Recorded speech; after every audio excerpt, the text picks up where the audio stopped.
Eu perguntaria por que Deus teria que imunizar Maria do pecado para que Jesus nascesse? Ora, se Jesus, todo santo que é, ao entrar no mundo pecaminoso, mergulhado no pecado que é este mundo, ele não se contaminou com esse mundo, por que ele se contaminaria no ventre pecaminoso de Maria?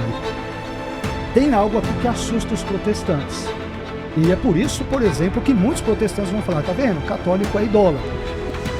Por quê? Por causa de textos como este que eu vou ler, entre outros. Aproveitando o tema da semana que está envolto aí em relação a Nossa Senhora, a Maria, nós vamos hoje neste vídeo reagir a um trechinho de um debate, na realidade foi uma aula, principalmente do padre José Eduardo, né? Sobre essa questão de veneração, idolatria e de Nossa Senhora, tá bom? Então, fica comigo até o final do vídeo para você entender. E uma dica sobre esse vídeo, porque esse foi um dos debates mais complexos que eu assisti entre o padre José Eduardo e um protestante. Presta bastante atenção, porque tem muita informação, senão sua cabeça vai fazer assim, ó, vai ter várias linhas se encontrando, tá bom? Não esquece de, antes de nós começarmos, dar o seu joinha, se inscrever no canal, ativar seu sininho e, filho amado de Deus, seus comentários podem e devem ser feitos, mas existe uma regra neste canal e elas estão passando na sua telinha. Siga elas, por favor. Bora para o react, bora! Só para nós apresentarmos aqui, né? Claro, o padre José Eduardo vocês já conhecem, já sabem, mas esse daqui é o pastor, biblista, teólogo e também é doutor em estudos judaicos, Carlo Augusto Vailate, tá? De todos os debates, eu acho que ele foi o que mais trouxe respeito durante o debate e também mais referências. O pessoal até falou, nossa, ficou uma disputa de inteligência entre os dois, tá bom? Então só para que você possa também conhecer ele. Quando nós falamos dos dogmas marianos, eles, em geral, como eu brevemente adiantei, são todos razoavelmente recentes e talvez nós tenhamos aqui, talvez não, eu diria que até tenhamos uma concordância quanto à questão do Theotokos, né? Desde que se explique que Maria é mãe de Deus, não é mãe da Trindade, para explicar para quem ora nos assiste. Maria não é mãe do Deus Pai, não é mãe do Deus Filho e não é mãe do Deus Espírito Santo. Maria é mãe do Deus homem Jesus, do Deus que se fez homem na pessoa de Jesus. Se isto for crido assim, eu não tenho maiores problemas em entender Maria e conceituá-la como Theotokos a partir desse tipo de cerca e de restrição que aqui coloquei. Por outro lado, nós temos vários dogmas marianos, como eu estava dizendo, que são bem tardios na história da igreja. O dogma da Imaculada Conceição, por exemplo, ou seja, a crença de que Maria foi preservada do pecado original desde o primeiro instante da sua concepção, ele foi proclamado só no final meados, na verdade, do século XIX pelo Papa Pio IX, em 1854, né? Através da bula ali, inefabilis Deus, Deus inefável. Já o dogma da virgindade perpétua, ou seja, Maria foi virgem antes, durante e após o nascimento de Jesus, foi definido, ao que me consta, solenemente no Concílio de Latrão, em 649, sob o Papa Martinho I. E por fim, o dogma da Assunção, ou seja, Maria ela foi assunta ao céu com o corpo glorificado, foi proclamado pelo Papa Pio XII em 1950, ou seja, há 75 anos, através da Constituição Apostólica Munificentissimus Deus, isto é, Deus generoso. Esses tipos de perspectivas marianas, aqui nós temos alguns problemas a meu ver. O que acontece? O que esses três dogmas brevemente citados por mim têm em comum na minha maneira de vê-los ou lê-los? Eles têm em comum três elementos. Primeiro, nenhum desses dogmas da Imaculada Conceição, da Virgindade Perpétua e da Assunção se encontra de novo na Bíblia. Claro, como protestante, defendendo só a Escritura, é complicado vê-los na Bíblia. E tem, inclusive, vários teólogos católicos que, honestamente, não estou dizendo que o senhor, ao dizer o contrário, não seja honesto, não é isso, né? Mas eu estou dizendo que eles também acabam dizendo isso. E se tivermos tempo, talvez eu citaria um ou outro. Segundo, esses dogmas, eles são tardios, como mencionamos. Eles datam dos séculos 19º, 7º, 20º século, quer dizer, há poucos anos, né? E terceiro, esses dogmas marianos, eles não foram consensuais ao longo da história da igreja também. Embora um ou outro, ou vários, eventualmente dos pais da igreja possam defendê-los e formulá-los nas suas homilias, nos seus comentários, também não há um consenso a esse respeito, mas para não monopolizar a fala, eu paro por aqui. Só um ponto, gente. Esse é um dos pontos que sempre trazem, seja no YouTube ou até pessoalmente. É que tem gente que não tem coragem de pessoalmente falar, né? Mas eles sempre falam que são tardios e que não está na Bíblia. Sempre a mesma questão. Mas até mesmo os dogmas, eles têm sim a reflexão dentro da Sagrada Escritura. As verdades de fé, existem coisas que são obscurecidas. E com o tempo, nós abrimos o nosso coração, nossa mente e os nossos olhos para que elas sejam vistas, né? Então, por isso que muitos dogmas são proclamados, mas não quer dizer que a igreja criou, quer dizer que a partir daquele momento a igreja enxergou uma verdade de fé, enxergou aquilo que Deus queria nos mostrar e que muitas vezes nós não entendemos, né? E quantas vezes Jesus, ao longo aí da sua passagem com os apóstolos, falava que ele dizia e eles ainda não entendiam, mas que um dia eles compreenderiam aquilo que ele estava falando. É a mesma coisa, se você for ver então, muitas coisas que os apóstolos nos passaram também nós não deveríamos considerar, porque não foi proclamado ali durante o período de Jesus ou até o último apóstolo falecer, né? Mas o padre José Eduardo vai trazer mais informações aqui. Então, ficaram aí com essa questão, né? Da questão dos dogmas que ele citou e de que não estão na Bíblia ou que são muito tardios. Agora vamos lá. Teotocos, né? Sobre Mariologia. Bom, a primeira coisa que a gente tem que entender é que quando a igreja diz que Maria é mãe de Deus, ela está professando uma verdade de fé cristológica. Ou seja, Cristo é uma pessoa divina com duas naturezas, uma natureza divina e uma natureza humana. Mas ele é uma pessoa divina. E a maternidade se predica da pessoa, porque o sujeito que está ali é Deus. Ora, uma vez que ela é a doadora da humanidade santíssima de Cristo, a doadora no sentido de que é, como dizia Santo Agostinho, sine semine virilis, sem o sêmen do homem, né? Cristo foi formado dela, ou como diz São Paulo na Carta aos Gálatas, a única menção mariana que ele faz, né? O Deus enviou seu filho nascido ex muliere, nascido de mulher, e no grego me parece que é exatamente isso que está no latim, ex muliere, ou seja, indica um procedimento de origem.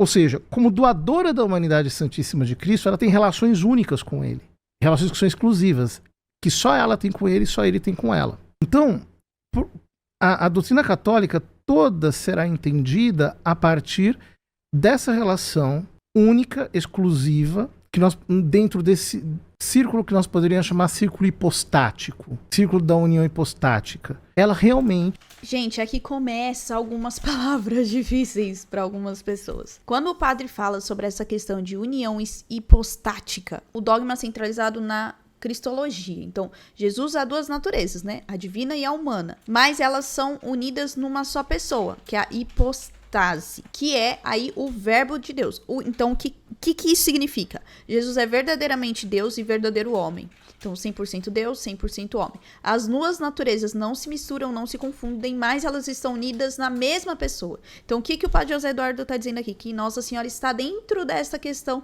da união hipostática. Então, se ela é mãe de Jesus, por ele ser Deus, ela também é mãe de Deus, entende? Então, é esse o conceito. É a progenitora de Deus enquanto homem, na sua humanidade santíssima. A Imaculada Conceição se depreende como uma necessidade dessa cooperação exclusiva de Maria na obra da redenção. Ou seja, Deus se encarnou nela e dela, e isso único e exclusivo dela, o que, portanto, demanda um privilégio da parte de Deus que a imunize do pecado. Como é que isso dentro da lógica do pensamento católico, aquele que veio tirar o pecado do mundo assume uma carne manchada de pecado, no sentido próprio da palavra, né? Uma carne viciosa. E justamente isso sempre se professou como fé na igreja. O dogma foi proclamado em 1854, mas a fé em que Maria foi concebida sem pecado é antiga. Os ortodoxos diferem de nós nesse aspecto, porque os ortodoxos falam de ela foi tornada imaculada no momento da anunciação, quando ela recebeu o verbo de Deus no seu ventre, ela se tornou imaculada. Mas, para quem não entende, porque nós temos aqui novos convertidos e também pessoas protestantes novas, enfim.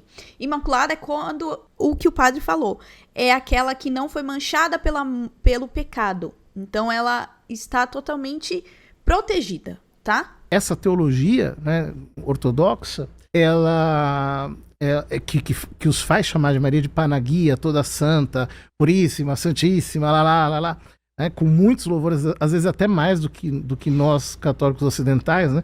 Você pega o Acatistos, que é uma oração oriental, é uma sucessão de louvores à Mãe de Deus. Essa teologia não afirma que Maria, mesmo sem ser imaculada, que ela tenha pecado. É que, na concepção ortodoxa, o que se entende por pecado original é um pouco diferente do que nós entendemos por pecado original, né? Então, na concepção ortodoxa, isso está mais ligado com uma espécie de enfermidade, né?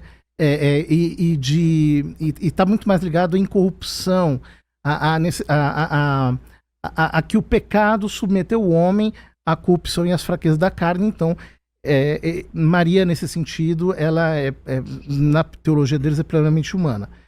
Na nossa teologia, na teologia ocidental, em que nós entendemos o pecado original como uma culpa herdada, não faz sentido que ela, sendo, digamos assim, a matéria-prima da qual Deus fez a humanidade santíssima do seu Filho, seja contaminada pela culpa original, tenha sido, nem por um instante, escrava de Satanás. No fundo é isso. Gente, eu achei incrível que tinha momentos que o padre, ele explicava e do nada ficava um silêncio. E quando eu tava lavando louça, eu até parava e falei, ué, parou? A internet caiu? Não. Simplesmente o pastor ficava assim... E depois ele vinha, né? Tanto que foi esse breve momento aí. Então, pra você ver que existem, mesmo a igreja tendo a parte ocidental e a parte oriental, existem algumas distinções. Isso não quer dizer que ela não é católica. Só quer dizer que nós precisamos entender esses pontos. E isso falta muito. Se é difícil entender o básico, imagina toda essa teologia, né? Bom, num primeiro momento aqui, padre, eu perguntaria por que Deus teria que imunizar Maria do pecado? É claro que eu entendo perfeitamente a fala do senhor. E antes disso, é importante dizer que nós protestantes, é verdade que algumas pessoas avançam o sinal vermelho, chutam o pau da barraca, até tratam de uma forma desprezível Maria, e isso é um grave engano. Nós respeitamos nós protestantes. É evidente que eu não tenho procuração para falar sobre todos os protestantes, mas é importante dizer que nós respeitamos Maria. Nós apenas não atribuímos à mesma todos esses elementos, esses predicados, esses dogmas da Imaculada Conceição, da virgindade perpétua e da ascensão, como, por exemplo, o catolicismo faz. Mas nós temos profundo respeito por ela. É importante aqui deixar esse ponto aqui. E só puxando esse ponto, me digam aí nos comentários se vocês já repararam a mesma coisa. Eu teria que fazer uma pesquisa muito mais profunda. Eu tô falando aqui de acordo com aquilo que eu percebo, com o que vocês também já compartilharam, né? Eu conheço muitos irmãos protestantes, enfim. Antigamente, não era admitido você nem falar de Maria, mesmo que ela tenha gerado Cristo. Não era permitido você nem falar dela. Inclusive, ela foi, por muitos anos, né, até mesmo ele falou, alguns protestantes a desrespeitavam muito.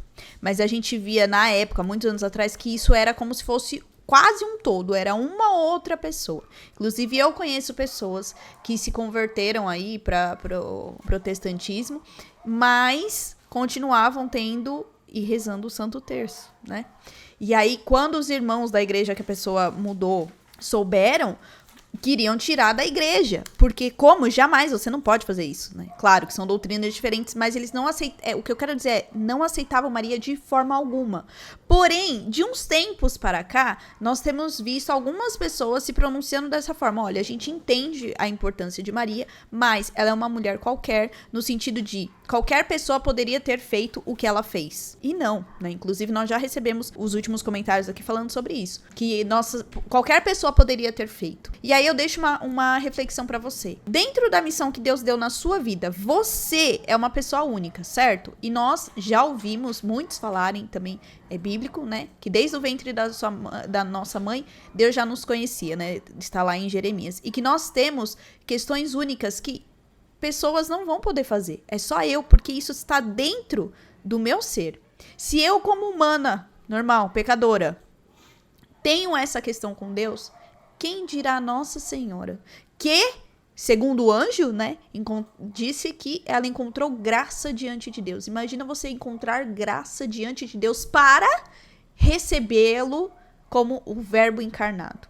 Então, eu entendo que muitos respeitem, mas não tem como tirar os dogmas desse respeito, né? E tem irmãos que infelizmente ainda continuam desrespeitando ou tratando, é só mais uma mulher. Mas eu percebi essa diferença, que ultimamente as pessoas, os protestantes, eles têm falado mais sobre Maria, mas sempre deixando essa ressalva, né? Como o pastor falou assim, nós não seguimos esses elementos, mas entendemos, claro, que ela é muito importante na obra de salvação, enfim, mas nós sabemos separar e vocês não sabem. Contem nos comentários se vocês já repararam isso, que antes era de um jeito e agora o pessoal tá falando dessa forma. Voltando à pergunta, eu perguntaria por que Deus teria que imunizar Maria do pecado para que Jesus nascesse? Ora, se Jesus, todo santo que é, ao entrar no mundo pecaminoso, mergulhado no pecado que é este mundo, ele não se contaminou com esse mundo, porque ele se contaminaria no ventre pecaminoso de Maria. Eu acho que guardadas as devidas proporções, a mesma lógica. Então, Maria não precisava ser santa ou isenta do pecado original ou de qualquer outra coisa para gerar um Jesus santo. Deus, por meio do seu Espírito,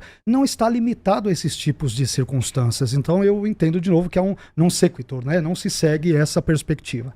Me permita citar alguns pais da igreja, vou tentar ser breve, mas, por exemplo, a crença na Imaculada Conceição de Maria foi rejeitada por Orígenes. Orígenes, nas suas homilias sobre Lucas, mais precisamente na homilia 17, ele vai comentar o seguinte, ao comentar sobre Lucas 2,35, que diz que uma espada traspassaria a alma de Maria, ele diz o seguinte nos parágrafos 6 e 7. Por que pensamos que a mãe do Senhor estava imune ao escândalo quando os apóstolos ficaram escandalizados diante da morte de Jesus, da proximidade da cruz e aquela coisa toda?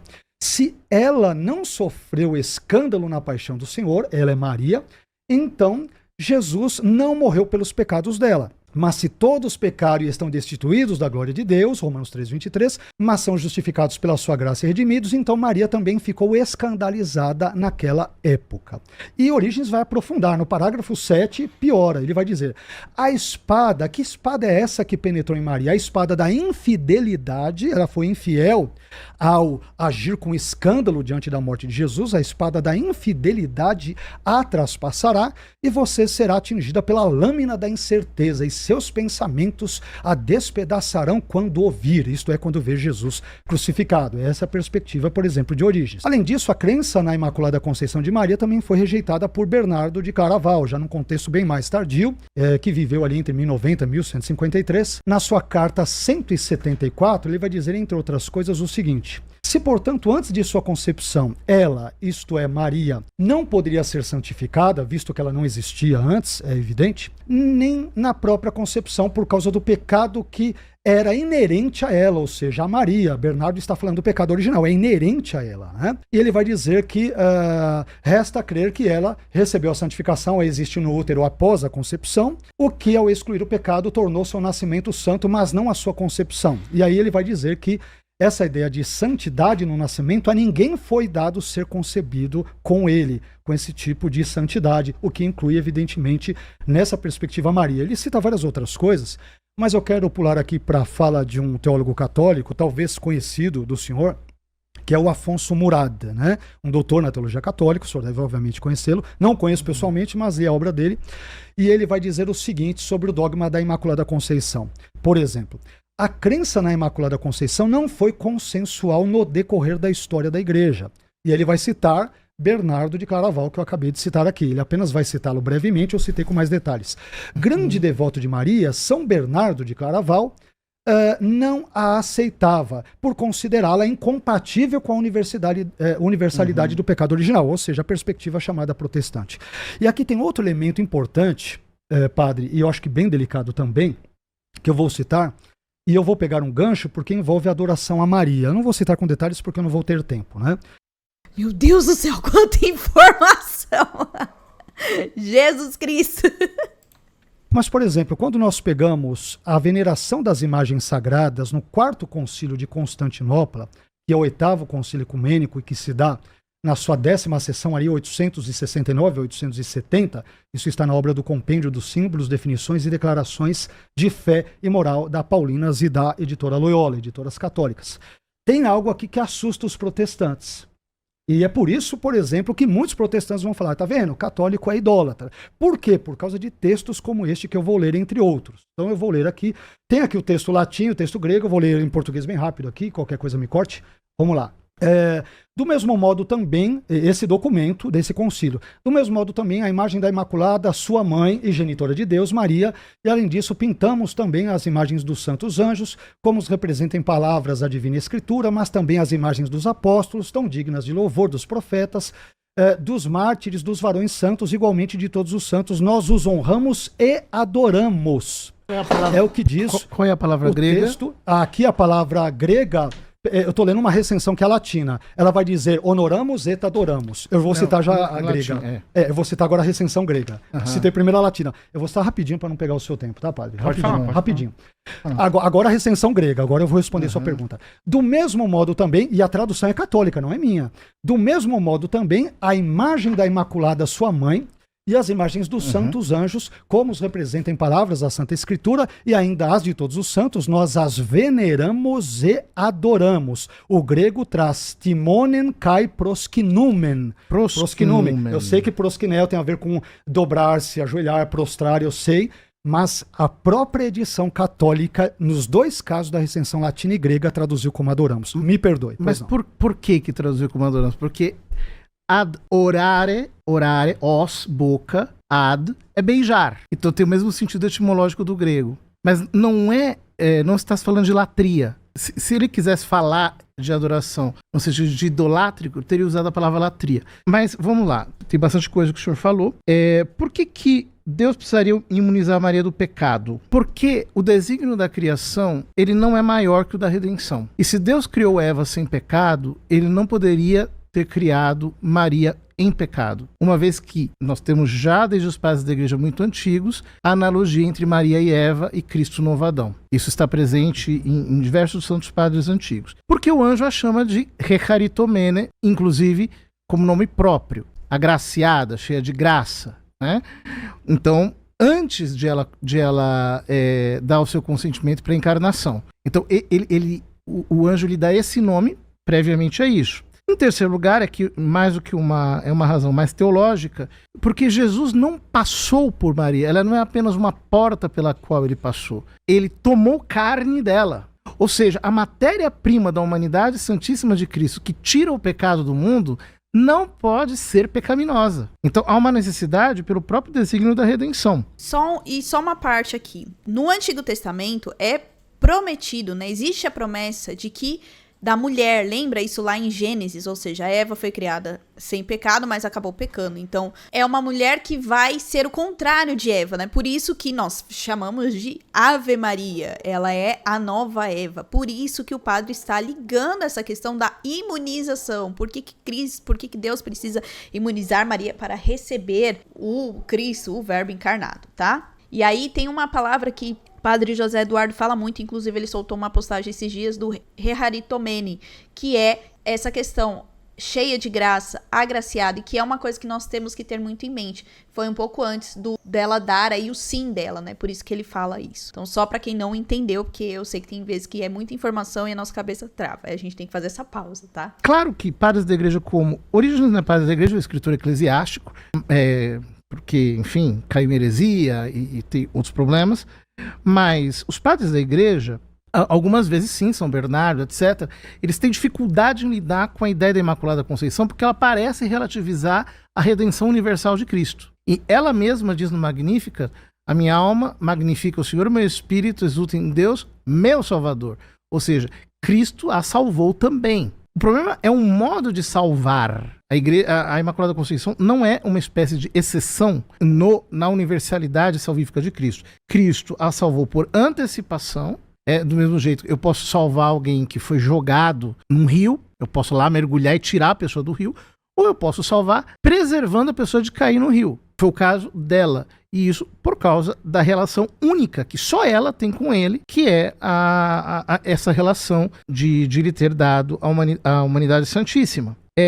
Por isso que, por exemplo, tem texto de São João Crisóstomo falando coisas parecidas, tem textos aqui, como o senhor diz, de Orígenes, que ela pecou, mas essa verdade de fé não se entendia de maneira clara e distinta ainda, justamente porque não havia um instrumental teológico adequado para isso. Digo mais, um dos maiores teólogos da Igreja Católica, que é São Tomás de Aquino, ele não aceitava a Imaculada Conceição, porque ele a entendia como se fosse uma exceção à universalidade salvífica de Cristo. Depois que, por exemplo, o senhor citou São Bernardo, que fala do antes e do depois, foi depois que São Bernardo, aliás, foi depois de São Bernardo e de São Tomás, que ficou claro que não precisa de um antes ou de um depois, né? Ou seja, alguém pode dizer, se ele a salvou antes, ela não foi salva. Se ele a salvou depois, então ela não é imaculada. Até que nós chegamos à ideia de... ele não salvou nem antes nem depois, foi no ato da concepção. O Alfonso Murrado, eu reputo as mesmas causas do Raymond Brown para tratá-lo aqui. Por fim, prosquinel. Olha, nós temos eu antes de vir, eu fiz prevendo que poderia surgir, fiz uma pesquisa de textos bíblicos em que aparece prosquinel. Abraão se prostra diante dos 3 homens, Gênesis 18. Ló se prostra diante dos 2 anjos, Gênesis 19. Jacó se prostra diante de Esaú 7 vezes, Gênesis 33. A família de Jacó se prostra diante de Esaú, Gênesis 33, 6, 7. Os irmãos de José se prostram diante dele, Gênesis 42. Mais uma vez, os irmãos de José se prostram diante dele, Gênesis 43. Judá e seus irmãos se prostram diante de José, Gênesis 44. Jacó se prostra sobre o seu cajado, Gênesis 47. Depois, o povo se prostra diante de Moisés. Moisés se prostra diante do seu sogro, Êxodo 18, 7. Enfim, tem mais. Tem aqui várias páginas aqui, pelas 4, 5 páginas de citações de prosquinel, que não é idolatria. Eita, que esse debate foi uma bênção de Deus. Você ouve, anota. Então, o que nós temos que entender aqui? O interessante é que o pastor trouxe a questão da tradição dos padres da igreja, e o padre trouxe a questão também dos padres da igreja e a Bíblia, né? Porque os protestantes trabalham aí só com a questão da sola escritura. Mas o que nós podemos ver aqui, né? Muitas vezes, o pastor até falou, são textos como esses que os protestantes afirmam que os católicos são idólatras. Não, porque a maioria dos protestantes, pelo menos os que eu já conheci, já tive contato, conte aí se você já teve algo diferente, eles não leem esses textos, eles nem conhecem esses textos, exceto quem estuda, né? Os teólogos, os pastores, um ou outro pastor que sabe desses textos, porque se dedica a também estudar a questão dos padres da igreja, mas não são todos. Então, muitos desconhecem esse tipo de texto. Aliás, até católico desconhece, né? Então... o que acontece? Muitos protestantes vão mais por aquilo que eles enxergam de algumas pessoas que de fato exageram, ou pessoas que não entendem aquilo que é feito. E aí a gente vai pro último ponto aí que o padre comentou da pergunta do pastor sobre idolatria. Prostrar-se não quer dizer que você está adorando uma pessoa. Eu já dei esse exemplo aqui várias vezes. Quando um homem se ajoelha diante de uma mulher para pedir em casamento, não significa que ele está tratando ela como uma deusa. Existem muitos significados para inúmeros gestos. Então você tem que pegar o contexto, que nem o pastor trouxe, até falar que o texto é muito longo, vou trazer brevemente. Mas às vezes... o que antecedia esse trecho e o que vem depois desse trecho explicaria muita coisa. E é o que os irmãos evangélicos protestantes não entendem. Católico não adora imagem. Dobrar-se diante de uma imagem não quer dizer que você está idolatrando, porque se for assim, todos os textos que o padre José Eduardo falou também é questão de idolatria. Ju, mas isso foi falado lá no Antigo Testamento, que normalmente, né, o pessoal dá o exemplo do Antigo Testamento. Quando você vai se ajoelhar diante de alguma coisa, não quer dizer que você está se prostrando, gente. Isso, independente se é Antigo ou Novo Testamento, significa um respeito, um amor, uma veneração. E por isso que nós precisamos nos aprofundar e conhecer mais a história do outro para poder entender. Eu posso não aceitar, mas aí eu vou passar a não te acusar daquilo que você não faz. Católico, vamos deixar uma coisa bem clara, católico não adora imagem. Católico venera as pessoas que aquela imagem representa. Quantas pessoas passam e beijam foto de pessoas que morreram? Porque aquilo é um sinal, uma forma de expressar um amor que nós temos. É só um papel, é só um objeto, mas para aquela pessoa. É um sinal para nós mesmos. Nós somos humanos, né? A gente não tem essa questão de ser completo, né? E de não precisar fazer gestos, enfim. Então, muitas vezes é uma expressão do nosso amor, mas não quer dizer que eu estou adorando, ou que eu estou amando, que estou beijando aquele objeto que eu amo, o objeto. Não, é a representação daquela pessoa. Então, nós precisamos aí saber diferenciar as coisas, né? Eu espero que esse vídeo tenha te ajudado a conhecer um pouquinho mais da nossa realidade, né? O pastor deixou aí alguns nomes, procure esses nomes também, e o padre também deixou aí. É bom você ler, né? Conhecer um pouco, se você quer falar do outro, conheça um pouco a realidade dele, vá numa paróquia e veja se de fato é isso. Você vai ver que católico nenhum adora imagem. Aliás, nós abominamos esse tipo de questão. Adorar é apenas Deus, e isso é pra todo e qualquer cristão. E aí, o que você achou desse debate? Você assistiu esse debate? Conseguiu assistir ele? Você assistiu umas 3 vezes, tipo eu, assim, pra poder entender algumas partes, né? Porque muita informação. Deixa aqui nos comentários, não esquece também de ir partilhando aí as coisas que eu fui perguntando durante o vídeo, tá bom? Mas siga sempre essas regrinhas. Não esquece também de deixar o meu joinha, se inscrever no canal e ativar o seu sininho. Então é isso, até o próximo React. Tchau!